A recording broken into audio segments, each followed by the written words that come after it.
Buenas tardes a todos y bienvenidos a esta sesión de la rama estudiante de Leicu en la UNED. En esta ocasión se ha titulado Procesador Digital Digital de Señal con FPGA. La presentaremos Javier García Sevilla y yo, con la ayuda de los laboratorios remotos del ASLAN. Como podéis ver en todas las sesiones aparece Francisco Mur, nuestro advisor, también Manuel Castro, que está conectado, nuestro counselor. No sé si quieres saludar, Manuel. Pero ahí quito el micro, sí. Nada, buenas tardes a todos, un placer teneros por aquí. Hoy, sobre todo, estamos aquí con Javier y con parte del ASLAN, con Luis y con Pablo. Y nada, agradeceros el trabajo y vamos a abrir un poquito más las FPGAs para todos los que quieran entrar. Podríamos montar un día, si quieres, Pedro, con Alejandro, una de FPGAs, así la gente flipa más y sabe lo que son, que casi nadie, seguro que los de aquí, menos uno, creo que como mucho, nadie sabe lo que es una FPGA. Pues sí, te tomo la palabra, hablaré con Alejandro, con Alex y... Yo creo que es el único que sabe de FPGAs en España ahora mismo, aparte de un portugués que está en el otro lado de la frontera. Pues sí, se lo comento a Alex y lo montamos. De hecho, a Javi le ha encantado la idea, con lo cual ya tenemos ahí apoyo. Genial. Simplemente para continuar un poco, también aparezco yo como presidente de la rama, Félix García Loro y Alejandro Macho, del que estamos hablando ahora Manuel y yo, que también son parte de la directiva. Y comentaros un poco que en nuestra página web tenemos información, actualizaciones y demás de la rama. También podéis seguirnos en las redes sociales, nos encantaría. Ya hay bastantes seguidores, pero si todavía no sois seguidores de las redes sociales, nos encantaría que nos siguieseis. Y ya dicho esto, bueno, si queréis por curiosidad, en LinkedIn ya estamos por encima de los 50 contactos y luego en Instagram ya hemos roto la barrera de los 100 seguidores, con lo cual estamos súper contentos con ello. Y ya hablando de esta sesión, procesado digital de señal con FPGA, la hemos dividido en las siguientes partes. Primero hablaremos una breve introducción de FPGA, de estos dispositivos. También haremos una introducción al DSP o el procesado digital de señal, para luego ya pasar a conectarnos al laboratorio remoto de FPGA del ASLAN y ver los temas sobre los que gira la sesión, que es un filtrado básico y un filtrado complejo. Antes de continuar, me gustaría hacer una mención. Perdón, un segundo. Me gustaría hacer una mención que está conectado en esta sesión, Cándido Aramburu, que gracias a él y a su dedicación y los dispositivos que ha podido conectar en LASLAN, tenemos a nuestra disposición FPGAs que vamos a usar a lo largo de esta sesión. Y en agosto del año pasado, junto con el equipo del ASLAN, Cándido estuvo montando las FPGAs que vamos a poder usar. Entonces, desde la rama de estudiantes le estamos enormemente agradecidos tanto al ASLAN porque podamos usar los laboratorios remotos, como a Cándido, que gracias a todos ellos se pueden usar. Antes de arrancar la sesión, os comentamos las sesiones que tenemos planificadas para este mes. La semana que viene, el jueves, tenemos una sesión similar a esta, pero usando Arduino y los laboratorios remotos del ASLAN de Arduino. También tendremos una sesión de interfaces gráficas con Python y Tkinter, por si os interesa. Además, habrá una sesión de Machine Learning con lenguaje de programación visual por bloques. Y continuamos con otra introducción a Microbit, que es una plataforma de programación visual por bloques para robótica educativa. También estamos terminando la organización de un hackathon online entre la rama del IECubo de la UNED y la Universidad de Vigo. Todavía no tenemos el registro disponible, pero estará en breve. En cuanto esté, os avisaremos. Y ya para cerrar las sesiones, en principio, de las que tenemos planificadas, la última es qué hay dentro de una FPGA.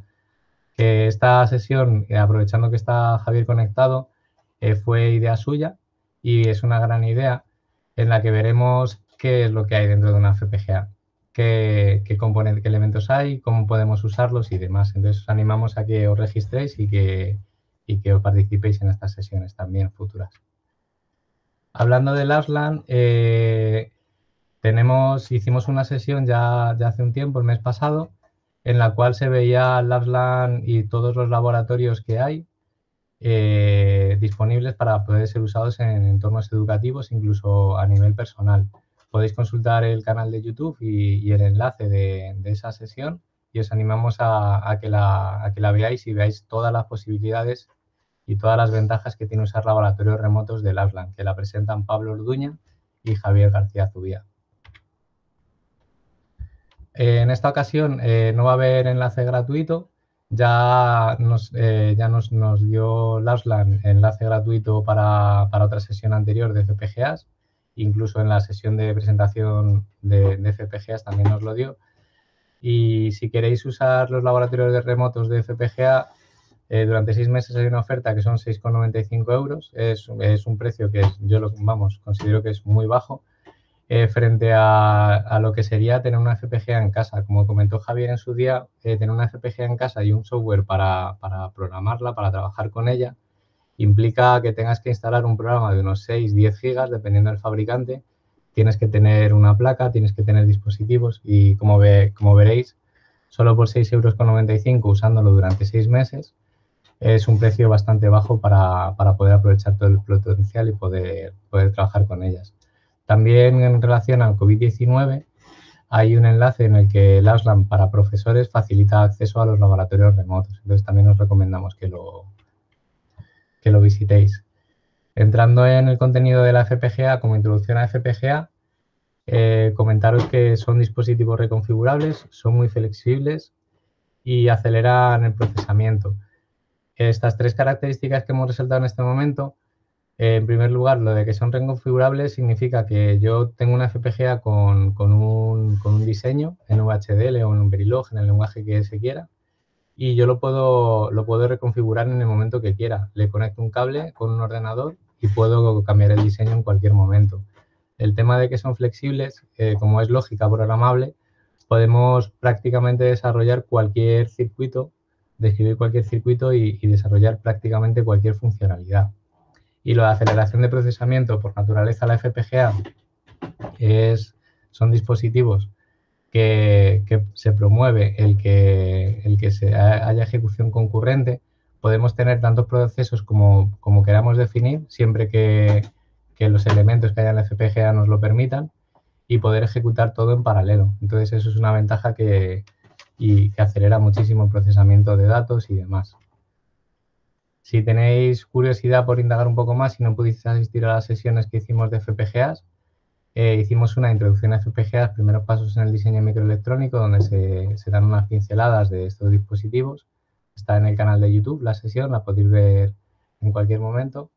Y luego también hicimos una sesión junto con LabsLAN, con laboratorios remotos de LabsLAN de FPGA, de primeros pasos con FPGA describiendo en VHDL como toma de contacto. Entonces, si tenéis interés en tener unas bases o repasar un poquillo unas pinceladas de las bases, os animamos a que consultéis el canal de YouTube y podáis ver las sesiones que hicimos.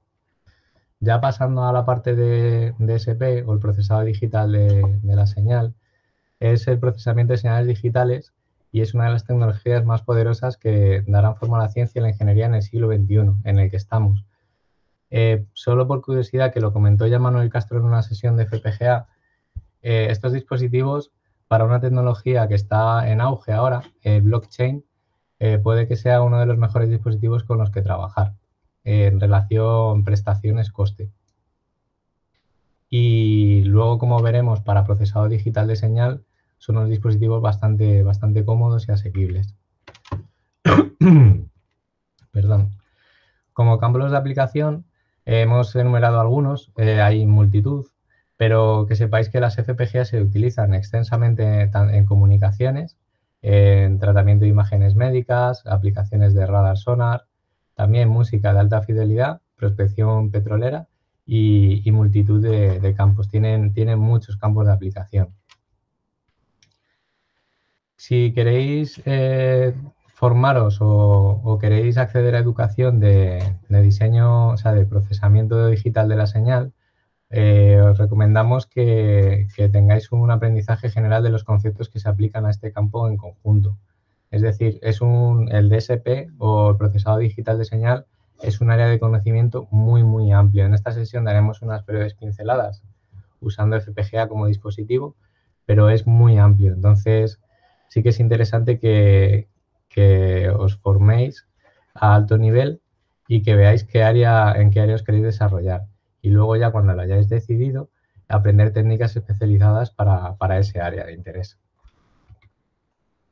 Dentro del tipo de procesado y tal y como hemos definido esta sesión, hay como dos bloques. Por un lado, el tratamiento de señales discretas, de las que son el 0 lógico o el 1 lógico, y por otro lado, señales de valores digitales, cuando, por ejemplo, usar valores que se adquieren de un sensor o de algún tipo de señal que queramos tratar.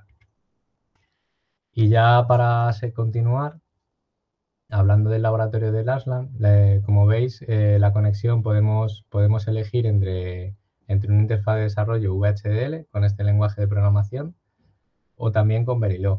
Como veis, con Larsland y estas FPGAs se puede trabajar con los dos lenguajes de descripción de hardware más usados con FPGAs.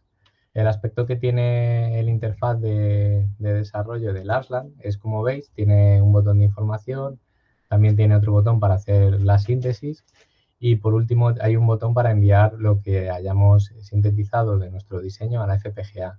Debajo de estos botones tenemos un editor de texto que además nos resalta con colores las palabras claves del VHDL y más abajo podemos encontrar una consola donde pondrá información sobre posibles avisos o errores que pueda dar nuestro diseño a la hora de sintetizar y preparar para mandar a la FPGA. Y ya por último tenéis otras áreas en las que podéis añadir un archivo nuevo, podéis añadir un archivo de vuestro ordenador o podéis incluso descargar el archivo sobre el que estáis trabajando. Además de esto, podéis elegir la entidad de más alto nivel de vuestro diseño y acceder a documentación, tanto en número de señales como archivos de ejemplos de Intel, incluso ejemplos que proporciona Larsland para poder usar estas FPGAs y poder practicar o modificar para crear nuestros propios diseños.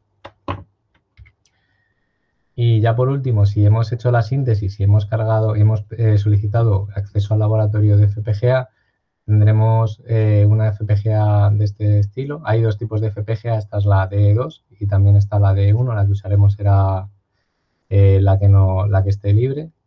Vamos a acceder a un laboratorio en el que podemos acceder a unas u a otras, son muy similares. Y como veis aquí, pues podemos cargar el programa y ver cómo funciona. Pasando ya a los ejemplos prácticos que vamos a usar, primero voy a explicaros un poco los ejemplos a alto nivel y con la presentación de PowerPoint. Y luego posteriormente pasaré a usar el laboratorio de Larsland y navegaremos sobre el código, lo probaremos y veremos cómo funciona. Ahí. Un segundo. Vale. Hay un efecto que es bastante desagradable cuando usamos FPGAs, micros u otros dispositivos y hay pulsadores, botones, y es el efecto de los rebotes. Estos pulsadores o elementos mecánicos lo que tienen son chapitas de metal que cuando tú lo accionas pues se separan o se juntan. Normalmente suelen estar separadas y se juntan y al juntarse, al chocar, rebotan y se abren y cierran muy rápido hasta que ya terminan la maniobra.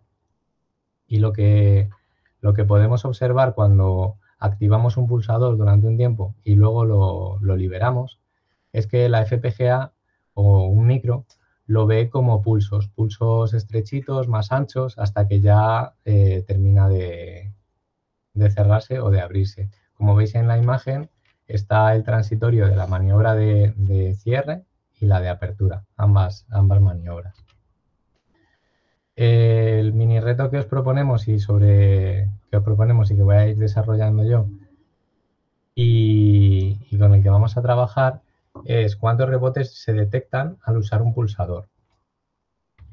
Si tenéis acceso al laboratorio de Larsland y queréis usar el mismo ejemplo que voy a usar yo, Si accedéis al siguiente enlace de plazarobótica.r, cursos, FPGA, button bouncing, .zip, .vhd, podéis descargarlo y podéis usarlo a la vez que yo. Voy a compartir ahora la pantalla para acceder al laboratorio.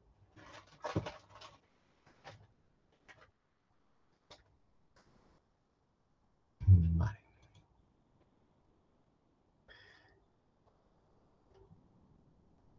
Genial. Si tenéis alguna duda o queréis preguntar algo o plantear cualquier cosa, me podéis interrumpir en cualquier momento, con total libertad. Aclaramos la duda y luego continuamos, sin problema. Entonces accedo al laboratorio, como os he dicho, se va a acceder a cualquiera de los laboratorios. En este caso es una de 1 SOC y si no estoy yo muy equivocado, estas son de las de la Universidad Pública de Navarra que se han puesto gracias a Cándido Aramburu. Yo, por ejemplo, tenía otro archivo antes. Lo que hago es que le doy al botón de añadir y elijo en mi PC el ejemplo que quiero usar. Como os he comentado, sería el botón bouncing, se carga el archivo. Lo que sí que me gustaría, si me podéis decir, es si lo veis bien o necesitáis que amplíe la pantalla. Yo lo veo bien. Sí. Yo veo bastante bien, ¿eh? Vale, estupendo. Más que nada, sobre todo el texto para el código, porque si no yo lo veo bien, pero si vosotros por lo que sea lo veis un poco pequeñito, yo le hago zoom y sin problema. Vale, pues continuamos.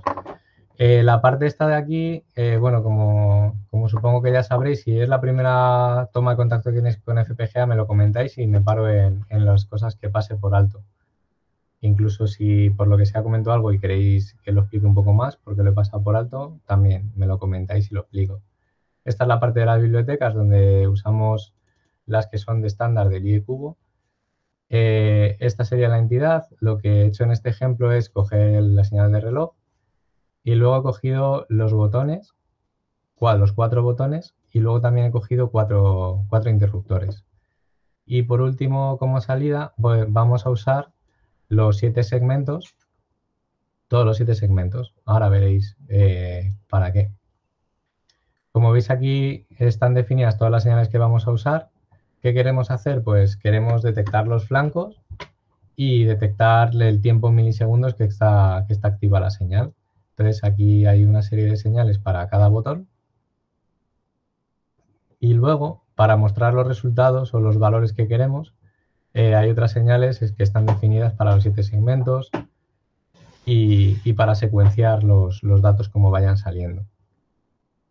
Esta parte de aquí simplemente es pasar de las señales con las que trabajamos a los puertos de salida.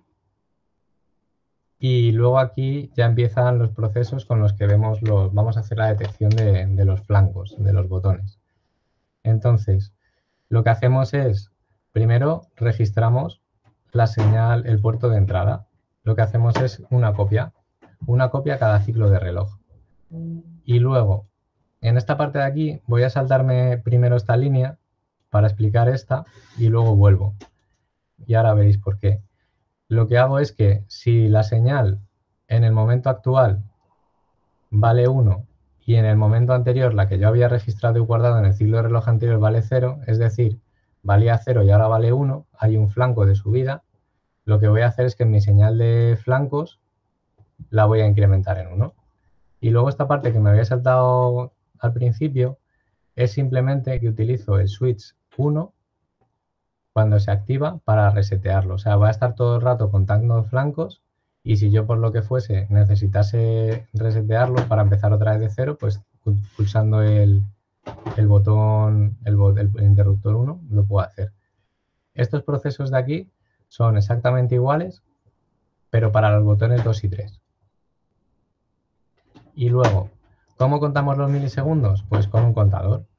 Lo que hacemos es que si tenemos activa la señal del botón, lo que vamos a hacer es contar los ciclos que hay. Y cuando los ciclos sean igual a 50.000, incrementamos el valor de la variable que hemos utilizado para microsegundos. ¿Por qué 50.000? La frecuencia de reloj del reloj que utilizamos es de 50 MHz. Eso quiere decir que habrá 50 millones de pulsos durante un segundo. Si yo quiero cada microsegundo hacer una cuenta, pues con multiplicar por 50.000 el número de ciclos ya tengo el microsegundo. Y esto es lo mismo que antes. Si nosotros pulsamos el interruptor 1, lo que haremos será hacer un reset a la señal de los ciclos y un reset a la señal de los microsegundos. Y los procesos que hay por debajo son iguales, pero para el interruptor 2, para el botón 2 y para el botón 3.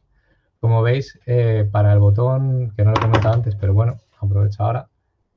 Para el botón 2 utilizo el interruptor 2 para resetear su cuenta y para el botón 3 utilizo el interruptor 3. De esta manera, lo que me evito es que con un solo resetee todo.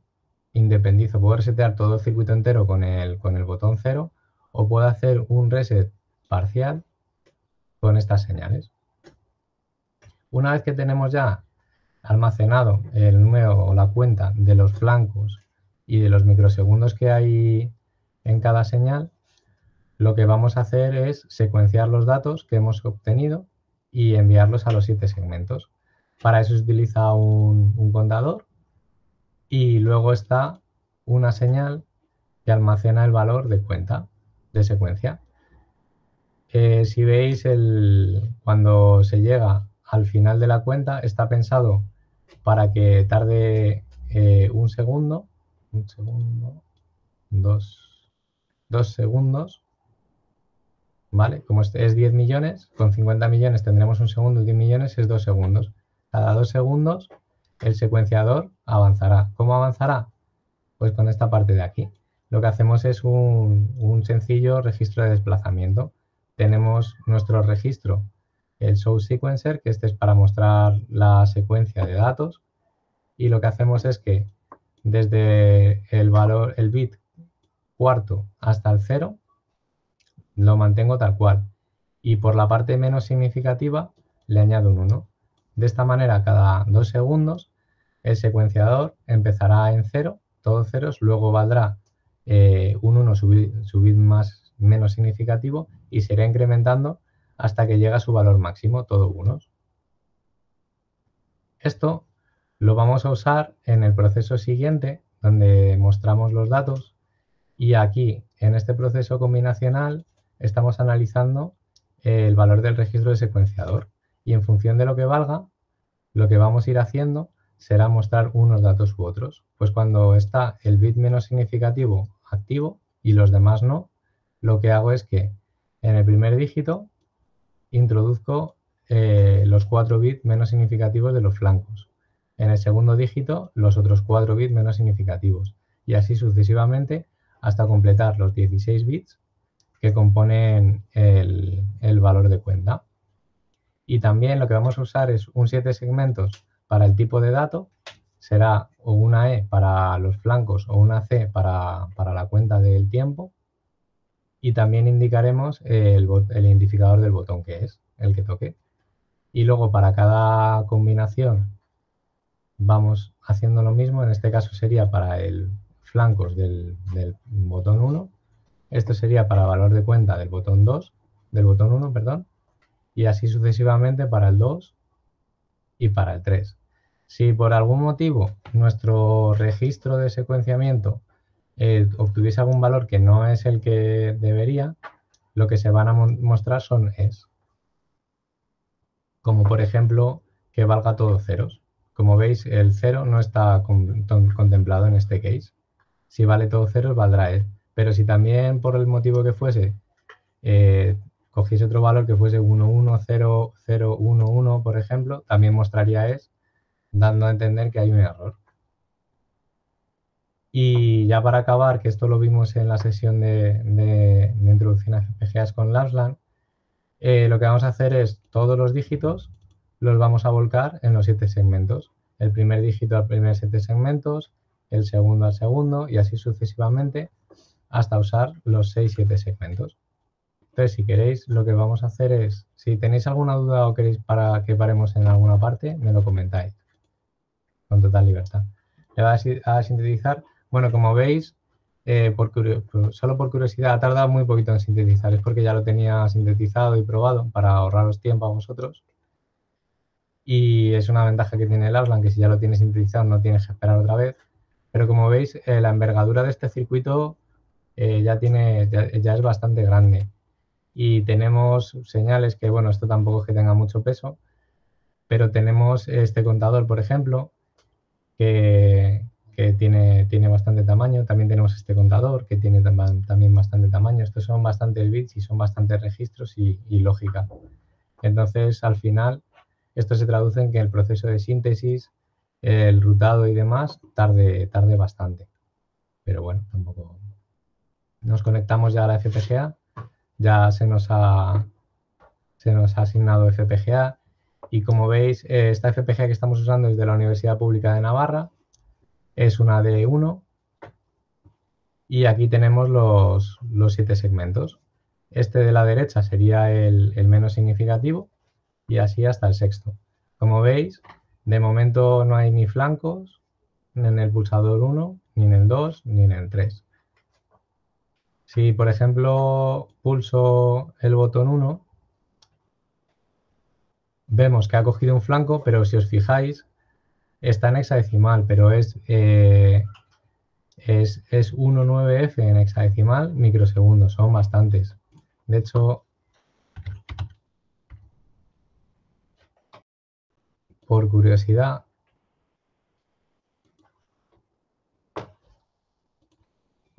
f son 415 microsegundos, lo que ha detectado nuestro circuito. Si pulsamos el 2, por ejemplo, aunque ya lo he pillado en la parte que estaba mostrándose, pero bueno, mientras está mostrando otras que no sean el 3, le voy a dar al 3 también. Tenemos un flanco y luego también tenemos bastantes microsegundos. Y en el 3 también tenemos un flanco y por algún motivo no lo ha detectado. O no lo ha detectado o ha hecho el famoso efecto de overflow. Vale, el valor de cuenta no lo está, debe estar cogiendo bastante tiempo. Entonces luego, si queremos hacer un reset de los valores, podemos pulsar cada uno independientemente.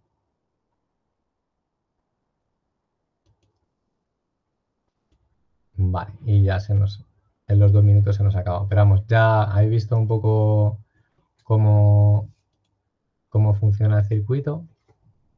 Si queréis pasamos ya a la siguiente parte. Voy a compartir la presentación.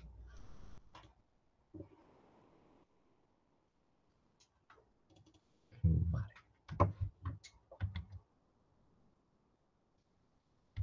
Genial. El efecto de filtrado de rebotes, lo que vamos a hacer en esta parte, que es el filtrado básico, vamos a ver cómo podemos intentar reducir este efecto para que cuando haya una pulsación detectemos solo una pulsación en la FPGA y podamos trabajar sin problemas y sin que nos afecte esto. El objetivo que tenemos es añadir un diseño entre la entrada de la FPGA del pulsador y la lógica que tengamos para usarlo, para usar este pulsador.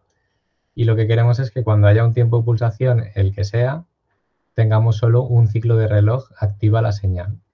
Y, por ejemplo, en este ejemplo en particular, lo que perseguimos es que podamos tener durante un segundo esa detección.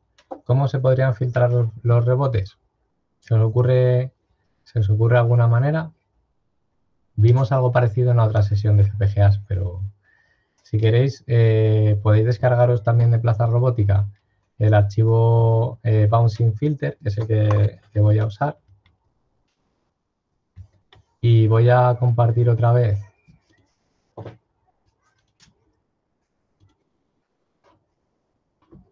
Voy a compartir otra vez el laboratorio del Arslan.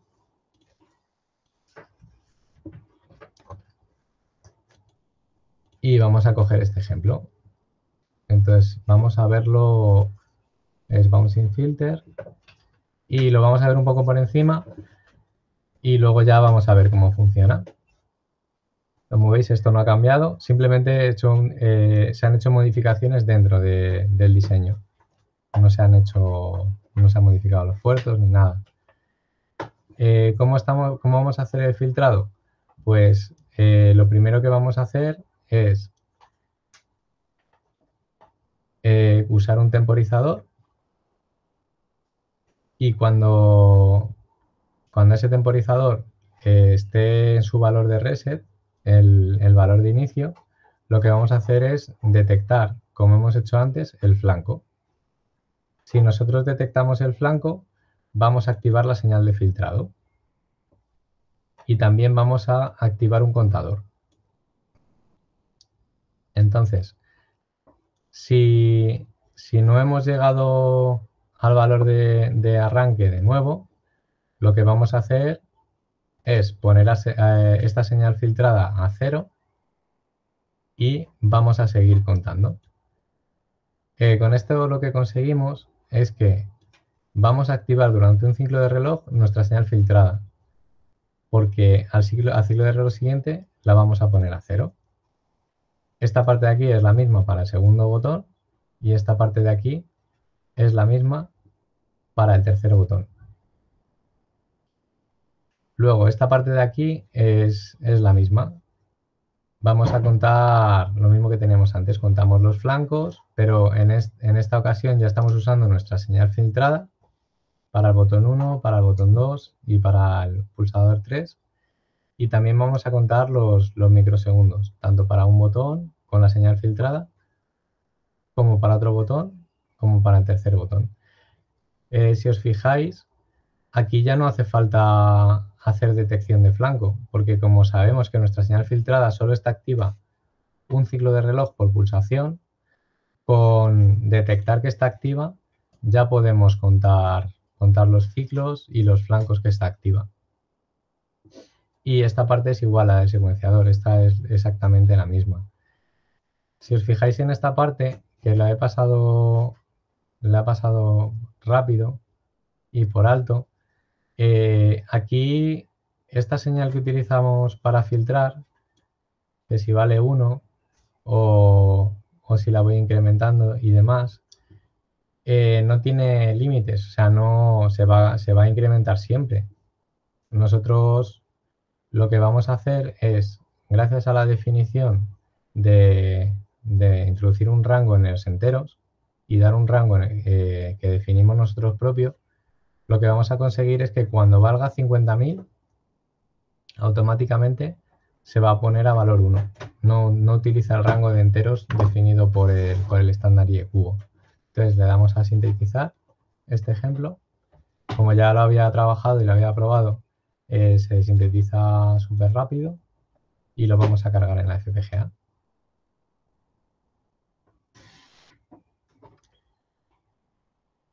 Como veis, aparentemente es muy similar al otro ejemplo que teníamos.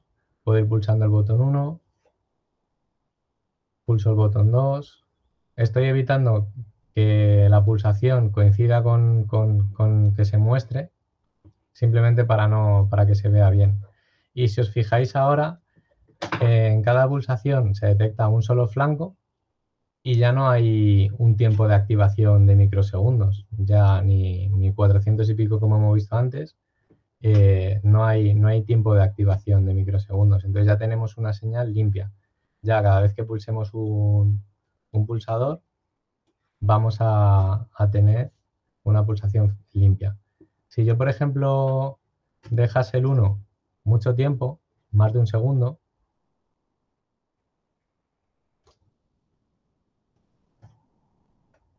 lo que podemos ver es que se detectan más flancos, pero solo se va a detectar un solo flanco por cada segundo. Estupendo, pues con esta parte habríamos acabado ya el filtrado básico. Voy a volver a la presentación.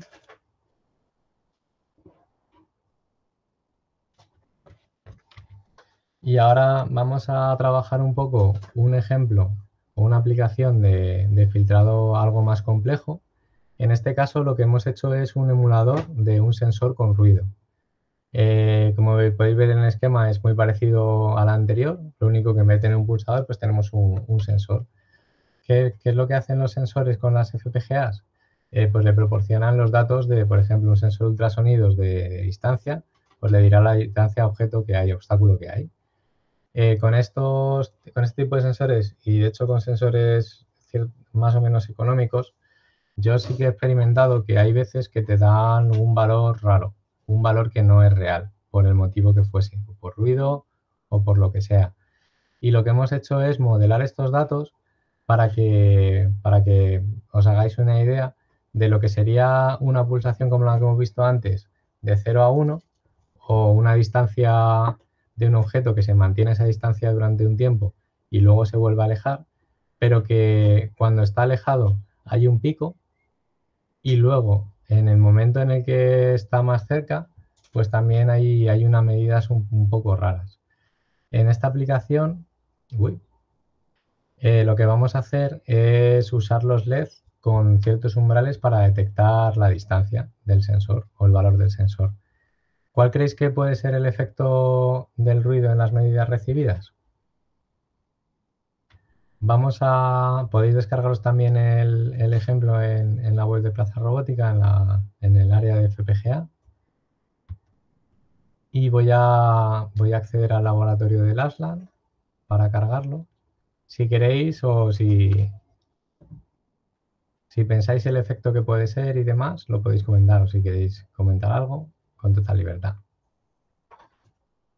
Vale, pues accedo al laboratorio del Aslan. En este caso vamos a coger el ejemplo Sensor Noise y os voy a mostrar un poco cómo está construido este emulador de sensor. En este caso los botones no los vamos a usar, solo usamos el de reset. Vamos a usar los LED para, en función de ciertos umbrales, activar unos u otros LEDs y también los 7 segmentos para ir viendo los valores. Como veis, he utilizado una constante donde tenemos todos los datos que se podrían adquirir de un sensor en este ejemplo. Como veis, hay muchos valores de cero, mucha muestra de cero, luego hay algo de ruido y tras un tiempo hay medidas más altas, pues un valor de 100. Pero hay un momento en el que también se cuela ruido y dan valores menores. Continúa el nivel alto y luego ya baja, pero también tenemos un poco de ruido al final. Aquí están definidas todas las señales que se utilizan para esta lógica y para este emulador, para mostrar en cada segmento, en cada 7 segmentos la medida del sensor. Esto es la conexión con puertos, como hemos hecho antes. Y esta os sonará porque es muy parecido, es el secuenciador. Lo que hacemos es que cada segundo en esta ocasión se van secuenciando los valores de las medidas para que se vaya viendo una medida nueva cada segundo. Y lo que vamos a hacer es, igual que antes, vamos a hacer un registro de desplazamiento para que se vayan introduciendo los valores nuevos en los displays 7 segmentos. Aquí lo que hacemos es que se definen los umbrales con procesos combinacionales para activar los LED. Pues si las medidas son mayores de 15, activamos el primer LED. Si son mayores de 47, el segundo. Si son mayores de 79, el tercero. Y si son mayores de 111, el cuarto. De esta manera, si tenemos medidas mayores de 47, tendríamos 2 LEDs encendidos y así sucesivamente. Y lo que vamos a hacer también es todas las medidas que se van mostrando, las vamos a volcar en el formato de los 7 segmentos. Si os fijáis, las medidas son de 8 bits.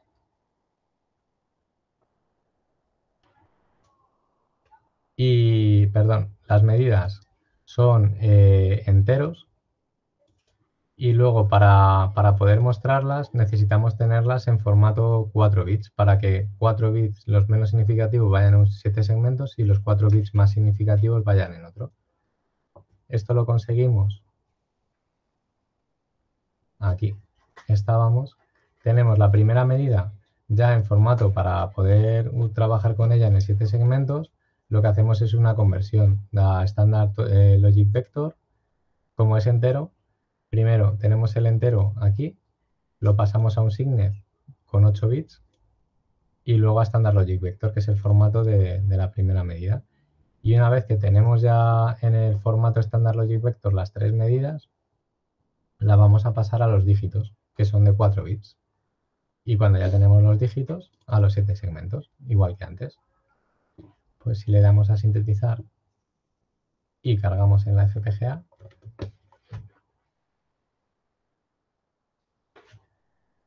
en esta ocasión no interactuamos nosotros, no hay pulsada, no sé que queramos hacerle un reset, no hay interacción con el usuario con esta aplicación, este emulador.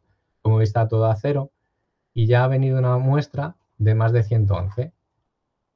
Y ya ha venido otra muestra y vienen esas muestras de ruido. Luego ya viene la señal alto nivel, las muestras de valor más grande, que se ven los LED como están por encima del tercer umbral, que sería 64 en hexadecimal, que es el 100. Y ahí vemos que viene ruido, pero en vez de ser alto nivel, pues a bajo nivel. Y sigue funcionando nuestro sensor con esas medidas. Y ya pasaríamos a la zona en la que se vuelve otra vez al bajo nivel. Como veis está cada segundo mostrando una de las muestras para que podamos verlo bien y podamos observar bien cómo funciona. Y aquí ya empiezan las muestras de bajo nivel. También recibimos un ruido, el mismo que se había definido a bajo nivel, y vuelve a estar otra vez a cero. Vale.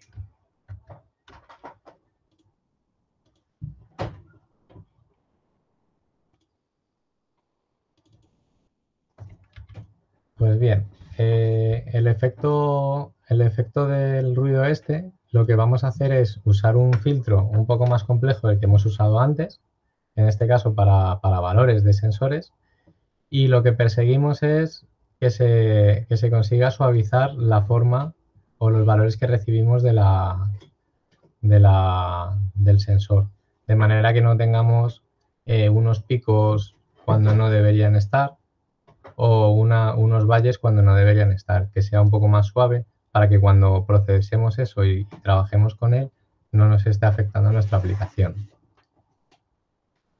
¿Cómo se podrían filtrar estos valores del sensor? En el ejemplo que hemos preparado de Noise Filter podéis ver la solución que hemos usado. Voy a acceder otra vez al laboratorio del Lapsland.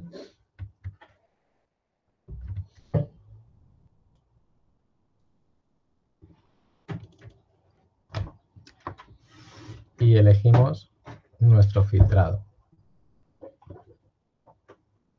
el Noise Filter. Genial. Los puertos son los mismos que el ejemplo que hemos usado de la emulación del ruido. Aquí tenemos nuestro modelo de medidas del sensor y luego hemos definido una señal de filtrado que, si os fijáis, tiene 8 elementos de tipo entero. Lo que vamos a hacer con esta solución que hemos aplicado al filtrado es un filtrado por media móvil. Entonces, este registro de aquí, que tiene 8 elementos enteros, será lo que utilicemos para hacer esa media móvil. Y luego estas señales de aquí son las mismas que estamos utilizando antes para adquirir los datos, pero esta vez ya filtrados, y luego sacarlos por los 7 segmentos para que se puedan ver. Estas son las señales de los puertos. Y aquí tenemos el secuenciador. Si os fijáis, es más o menos parecido al de antes. Lo único que en esta ocasión lo que vamos a hacer es, en nuestro registro de 8 elementos de filtrado, vamos a añadir el valor del sensor, pero como en este caso vamos a hacer registro de desplazamiento, pero como es entero y es de 0 a 7, los vamos a añadir por la izquierda para que haya un registro de desplazamiento que se vaya desde el menos significativo, que en este caso es por la izquierda, y almacene y deje guardados los valores anteriores en las demás posiciones. ¿Cómo se hace una media móvil? Pues una media móvil, si ya tenemos el registro de desplazamiento aquí definido y lo vamos alimentando con las medidas que queremos filtrar, es tan sencillo como sumar todas las medidas que ya hemos guardado y lo dividimos entre el número de elementos, que son 8. Entonces aquí ya tendríamos el valor filtrado y con este valor filtrado ya lo podemos mover al display. Entonces el proceso este es más o menos similar. El display es registro de desplazamiento también, como hemos visto en el otro ejemplo. Y aquí, como veis ya, en todos los procesos se está utilizando las medidas filtradas, tanto para los LED como para que vayan apareciendo en los 7 segmentos y demás. Entonces, si le damos a sintetizar y lo enviamos a la FPGA, podemos ver el resultado de nuestro sensor, de nuestro filtro.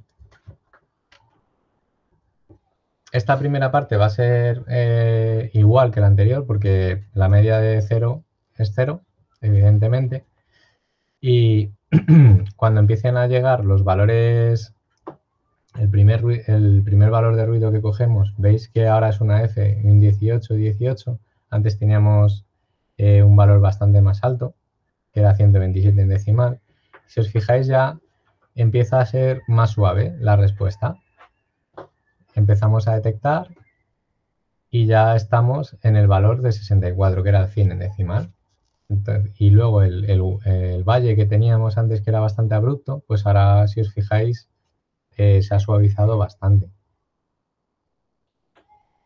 También implica que se reduce los valores. Ya no tenemos el 64 que teníamos antes durante todo el tiempo, pero ya no tenemos unos valores muy bajos que puedan afectar a una lógica que definamos para usar estas medidas del sensor. Y ya cuando acaben las medidas del 64 valor 100, pues ya empezará a reducirse el valor. También se incrementará un poco por el ruido que había en el nivel 0, hasta que ya llegue hasta los valores de 0, que eran los de origen.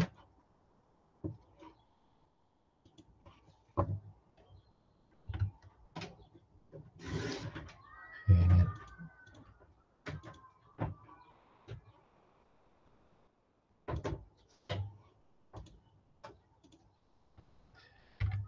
Vale. Y por si os animáis a seguir trabajando con esto, os hemos preparado un par de retos para los próximos 7 días o cuando queráis, porque como esta sesión se va a grabar, la podéis repasar en otro momento y podéis trabajar con ello cuando queráis. Estará en el canal de YouTube y podéis acceder cuando mejor os convenga. El primer ejemplo, o el primer reto, os proponemos que uséis el ejemplo el button bouncing y que penséis cómo podéis hacer otro tipo de filtrado para que en el circuito sea inmune a los rebotes de los pulsadores. Y por otro lado, usar el ejemplo sensor noise, el último que hemos visto, y que describáis un filtrado que mejore la inmunidad al ruido generado por el emulador del sensor, frente al usado en el ejemplo que os proponemos de noise filter.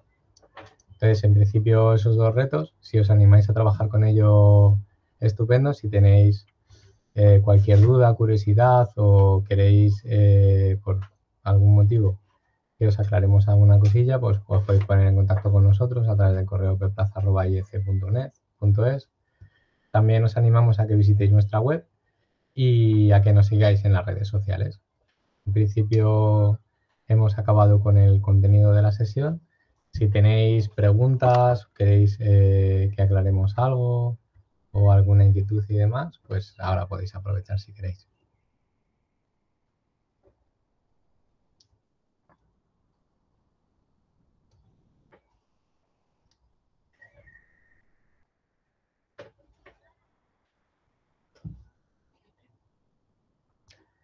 Y si no tenéis ninguna duda o pregunta, pues podemos cerrar la sesión ya.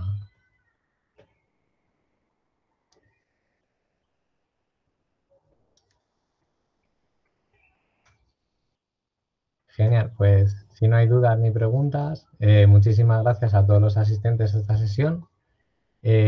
Muchísimas gracias a Lapsland por habernos facilitado los laboratorios remotos de FPGA. Isabel lo escribe. Muchas gracias, muy interesante. Muchísimas gracias, Isabel. Esperamos que os haya gustado y esperamos veros en futuras sesiones. También queremos agradecer a Cándido que haya contribuido de la manera que lo ha hecho para que podamos usar estos laboratorios de FPGA, que están genial. Beatriz también da las gracias. Muchísimas gracias, Beatriz. Y dicho esto, esperamos veros en futuras sesiones. La semana que viene haremos una sesión similar a esta. Cándido también da las gracias. Muchas gracias, Cándido. Haremos una sesión con Arduino. En los ejemplos ha habido un error tipográfico, no es .zip, los archivos son .uhd, los zip son los de Arduino. Entonces, si queréis descargarlo de Plaza Robótica, esos archivos van a estar disponibles y se pueden acceder gratuitamente, a descargar gratuitamente. Sí, la próxima semana a las 7 también. Os vamos a mandar a todas las personas que se habéis registrado a esta sesión la presentación. Entonces, todos los enlaces que hemos visto y se han pasado más o menos rápido, los podréis copiar y pegar del PDF para luego acceder a registro de sesiones, acceder a los archivos y demás con total libertad. Muchísimas gracias, que tengáis buena semana y buen fin de que ya estamos al lado y esperamos veros pronto. Chao.